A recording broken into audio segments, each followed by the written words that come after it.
Hello there, my fellow YouTubers. It's Sunday, the 20th of 2019. I'm going to get that right this time. It's roughly 1:30. Rams game is on. I'm waiting for the Patriots-Chiefs to see if they're going to make sure the Patriots win and get Brady another ring. But anyway, it's still entertainment. Okay, Pelosi and some of the Dems shoot down Trump's offer. Okay, now, the left, the right, the Democrat, the Republican, we all know that's fake. But we have to talk about the politics, because politics is a game they play, because the biggest sheep crowd still left in this country believes in the politics. So I need to get that out there. So anyway, Pelosi shoots it down. Now, what do we look at now? Obviously, the bigger crowd of the people right now that are being affected are the 800,000 government workers. That does not count subtractors and independent workers, so you're probably looking at over 1 million there. But anyway, so if they want to continue the shutdown, and if you want to put it out there, like some of these people have been, after 30 days, they're going to fire these furloughed workers. They're not going to get rid of the TSA. That's part of their police state. They're not going to get rid of the air traffic controllers. And what was it? Oh, and the Coast Guard. You think they're just going to go and eliminate the Coast Guard and let them go by the wayside? I don't think so.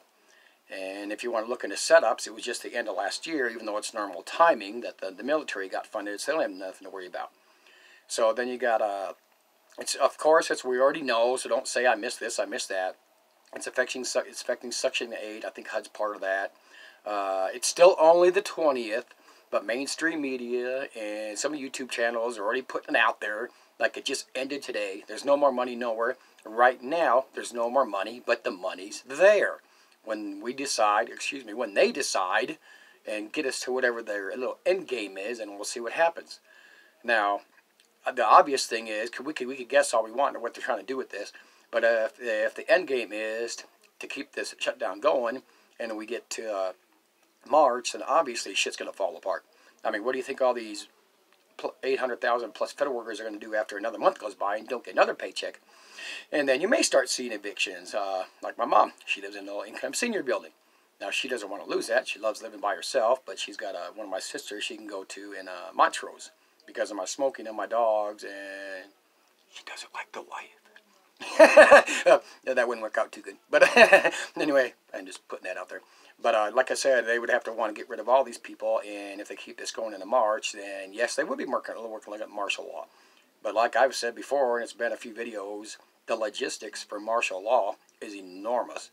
Let's say they want to go that far to declare martial law, throw a few troops on the street, not really intending to do anything, but just let us kill us all off. There you go. There's your Georgia Guidestones, your Agenda 21, and reduce the population.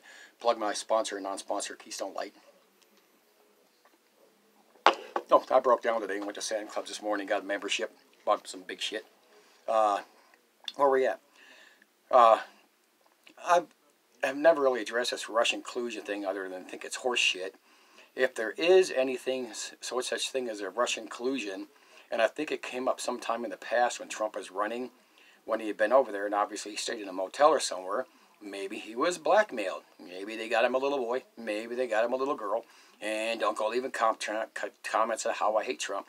They're all the same. It's all the same game. Nobody gets elected. Nobody gets elected. The warnings we've had, grid down by DHS and giving us 6 months warning to prepare. Okay, and I can't remember if it's alternative YouTube putting it out there that's now say up to 18 months.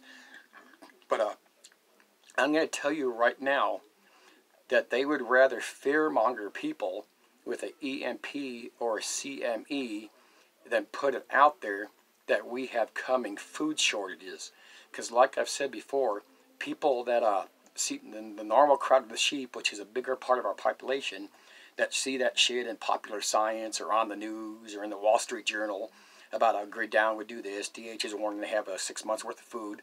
They don't care about that. Like one comment I had when I brought it up before, yeah, they might go out and buy a couple of cans of pork and beans and some ramen soups. But they're going to ignore that kind of shit. Now, on the other hand, if they put it out there because of the geoengineering and Fukushima and the GMOs and we've killed this fucking planet, they wouldn't put it out there that you need to prep because we're going to have food shortages. What's going to happen? They're going to go raid their frickin' shelves just like they do before hurricanes and shit like that. Okay, and there's another one I had to go with that. Oh, in Dane Wigington's last video, it was an article from 2016. Well, there's a bunch of them, but the Navy admitted that they were going to, in a 5-year period, they were going to kill 12 million sea mammals with their sonar. You know, they mentioned specifically whales, dolphins, sea lions, etc., etc., anything else that radar could kill because they get disoriented. Hell, they might be drowning, you know, and when they're going by the sonar, they might know which way is up. That's another thing I'm saying.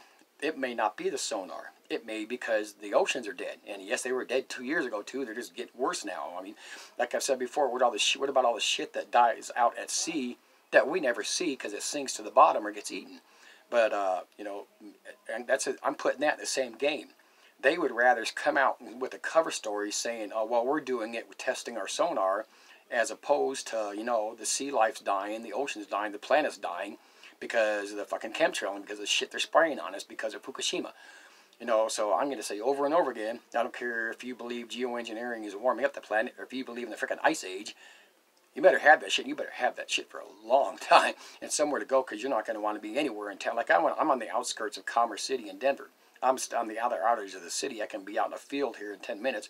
But if when the food shortage hit and people start looking for food, I'm not going to be anywhere near these fucking sheep and goats and chickens and ducks. To hell with that. You know, anyway, so I'm going to go back. I think I got everything on there, blah, blah, blah. Yeah, anyway, so until next time, we're just going to see what happens. If their end game is to let this keep going, we're going to find out. We're going to find out quick, fast, and in a hurry. But again, don't panic. For all these mainstream media, the YouTube channels that are putting it out there that, oh, there's no more nothing, no whatsoever. Bullshit. Whatever game these elites are playing, we're just going to have to see the end game. And like I said, we're going to see trouble out of the government workers before anybody else because they're the ones that are suffering the most right now. So until next time, we're all here. I'm going to go watch some propaganda football.